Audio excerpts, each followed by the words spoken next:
Alhamdulillahirabbil alamin. Pada kesempatan siang hari ini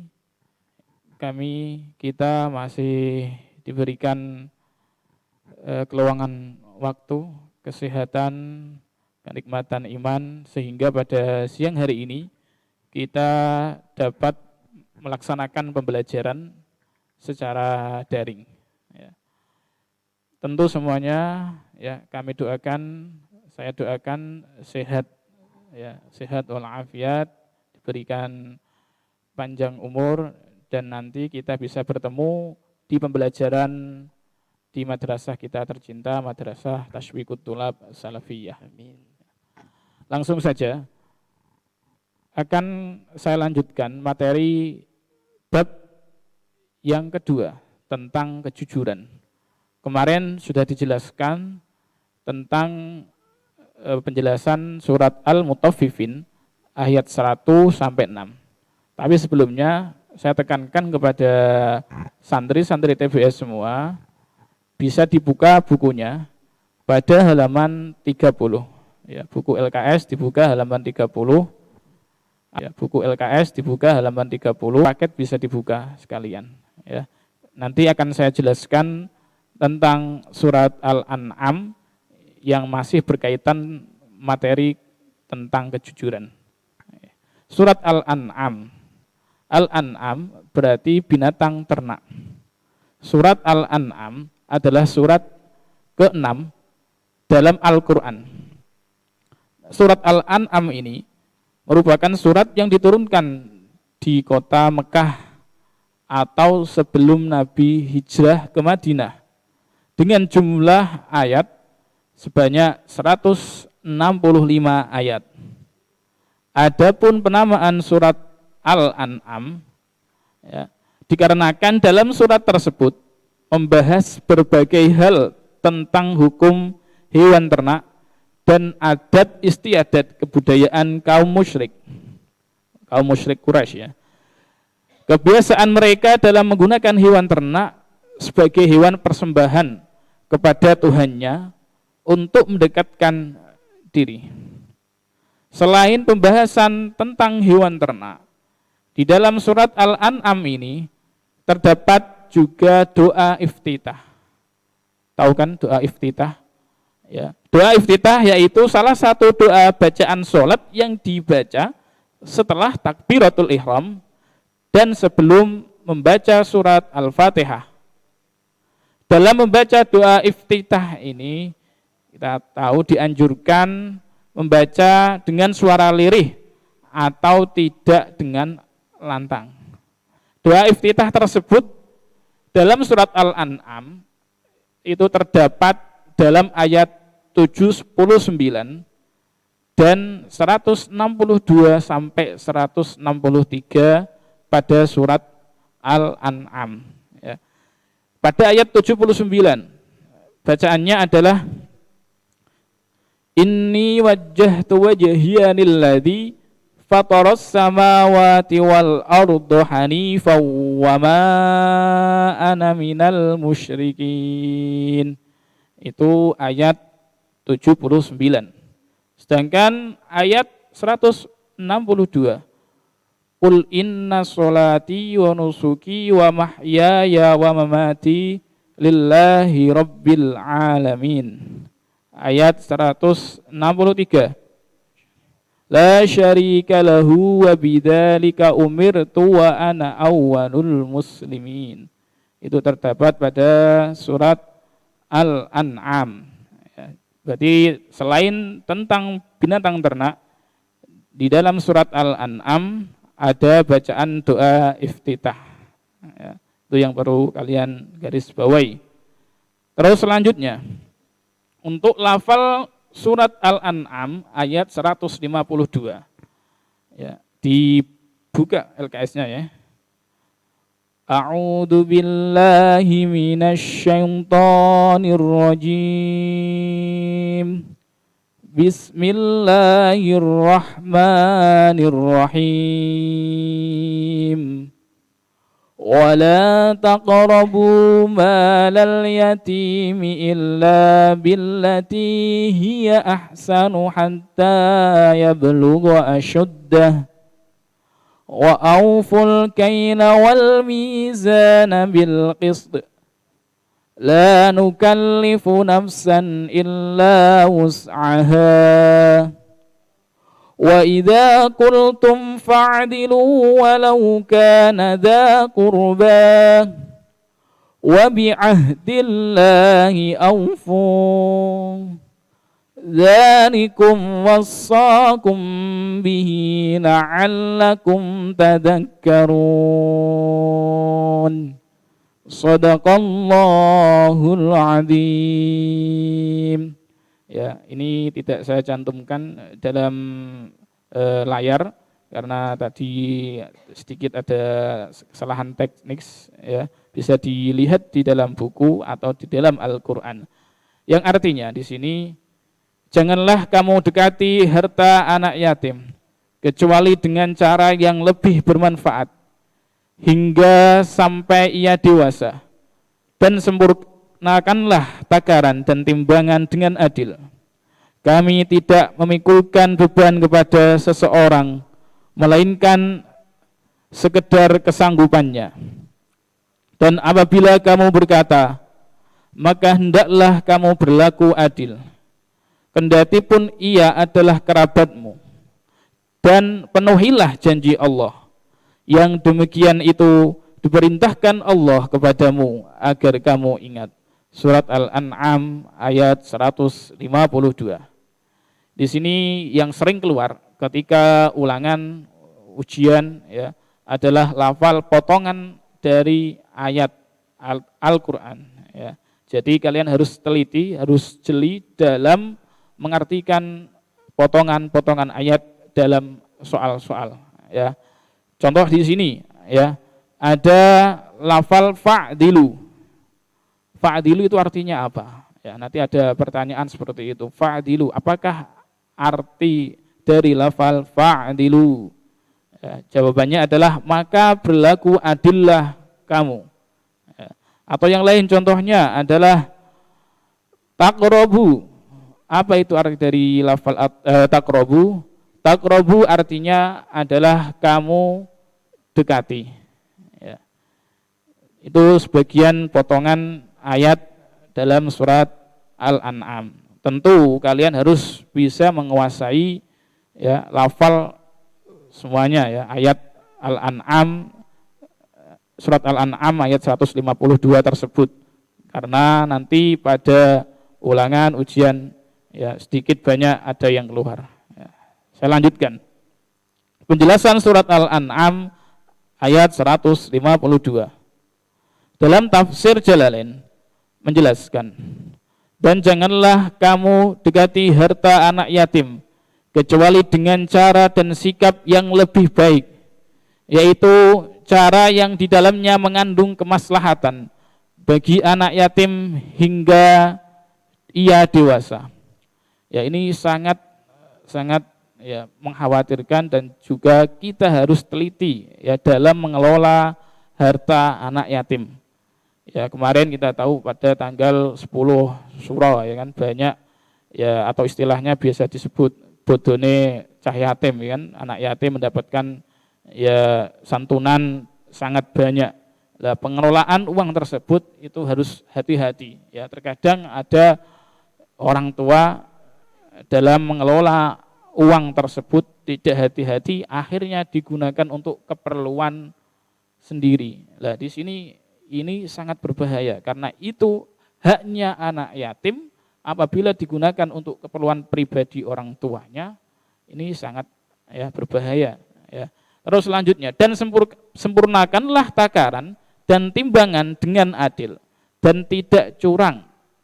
Kecurangan, ketidakadilan ya sering terjadi di lingkungan sekitar kita. Kami tidak memikulkan beban kepada seseorang melainkan sekedar kesanggupannya.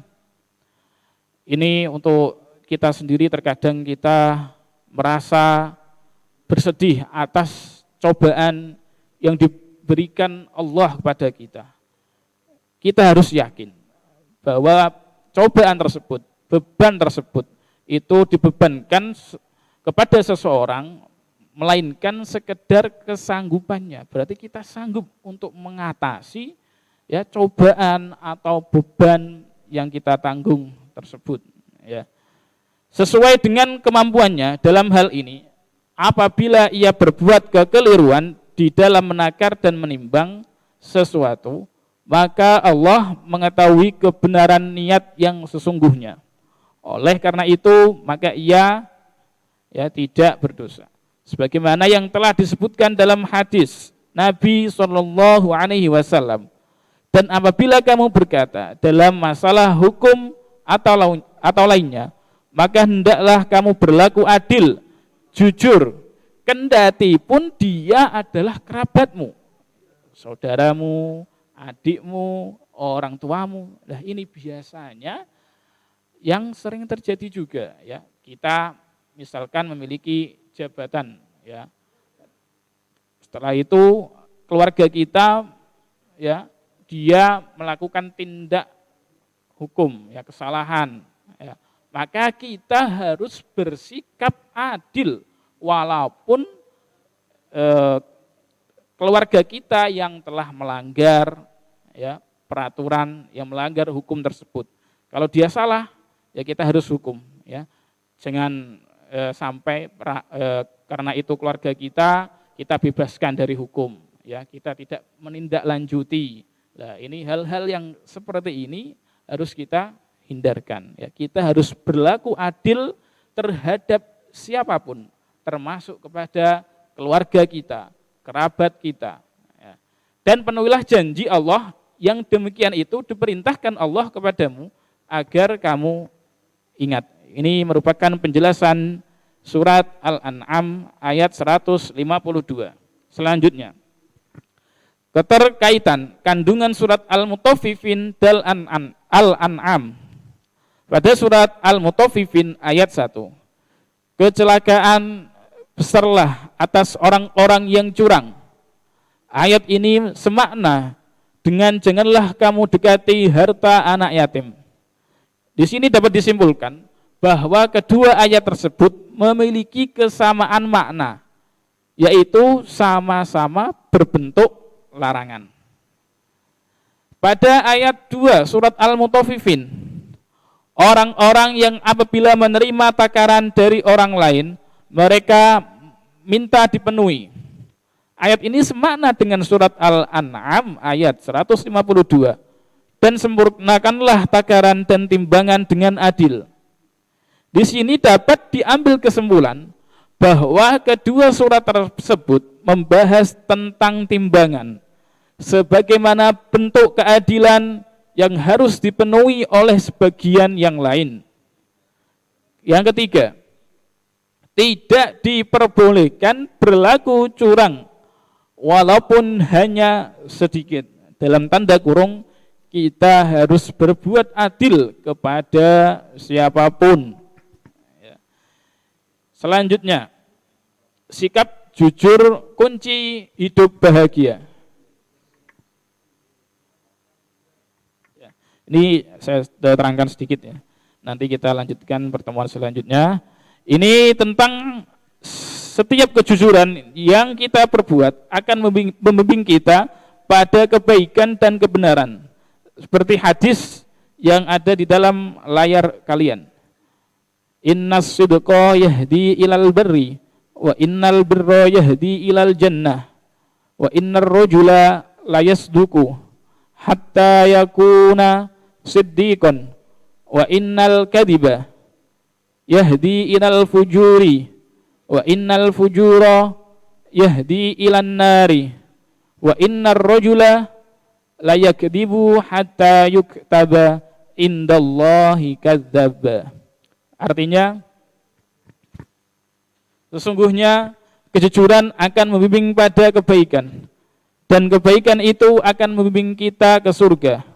Sesungguhnya jika seseorang yang senantiasa berlaku jujur hingga ia akan dicatat sebagai orang yang jujur. Dan sesungguhnya kedustaan itu akan mengantarkan pada kejahatan Dan sesungguhnya kejahatan itu akan menggiring ke neraka. Dan sesungguhnya jika seseorang yang selalu berdusta sehingga akan dicatat baginya sebagai seorang pendusta. Hadis riwayat Bukhari Muslim. Sifat seseorang dapat dilihat dari kebiasaan-kebiasaan yang dilakukan. Ya, kita bisa lihat sifat seseorang itu dari kebiasaan apa yang dilakukan dalam kehidupan sehari-hari. Ya. Sesuatu yang dilakukan secara berulang-ulang dapat menjadi kebiasaan dan membuat seseorang menganggap bahwa kebiasaan yang dia lakukan adalah sesuatu yang biasa.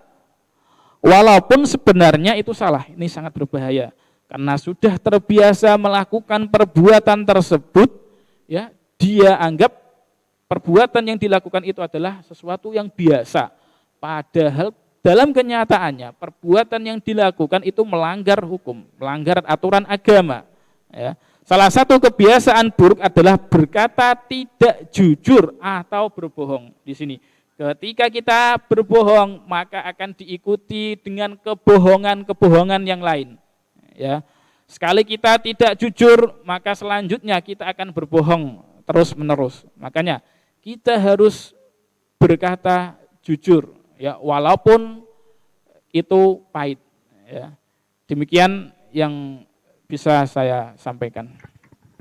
Ya, terima kasih Bapak Yasin. Apa yang sudah disampaikan tadi tentang isi kandungan dari surat Al-An'am. Nah, mungkin dari teman-teman ketika memahami apa yang disampaikan oleh Bapak Yasin, ada yang ingin ditanyakan, ini bisa kalian sampaikan melalui chat.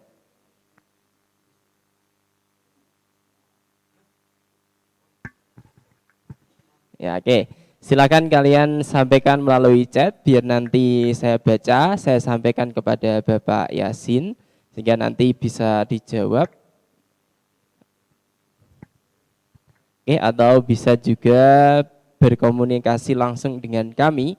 Nanti bisa disampaikan secara langsung pertanyaannya, dan ini karena Bapak Yasin juga sudah siap di sebelah kami.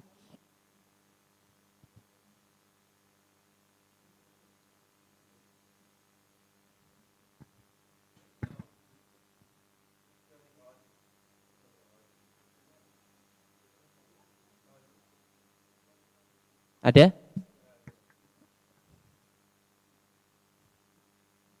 Oke, kita tunggu pertanyaan dari teman-teman kelas 9.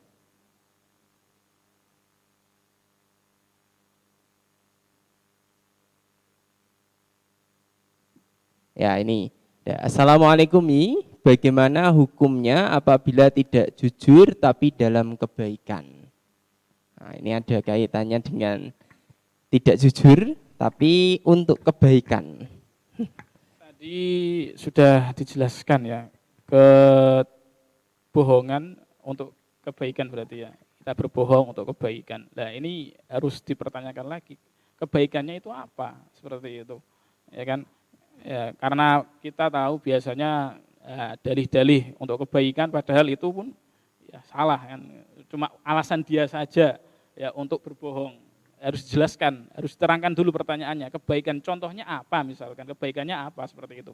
Kalau dijelaskan kebohongannya apa nanti bisa kami jelaskan seperti itu. Berarti harus spesifik ya. Mungkin ada pertanyaan lanjutan kaitannya dengan kebaikannya itu seperti apa?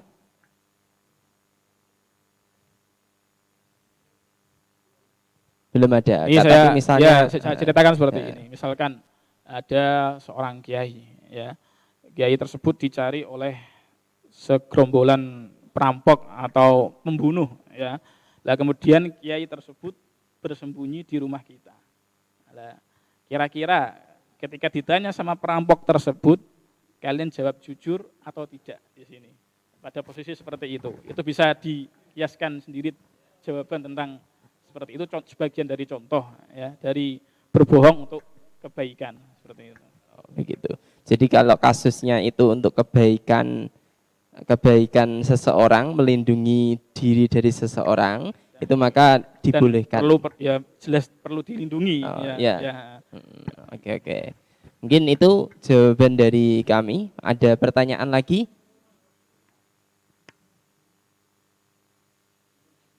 Kalau tidak, kita cukupkan sekian.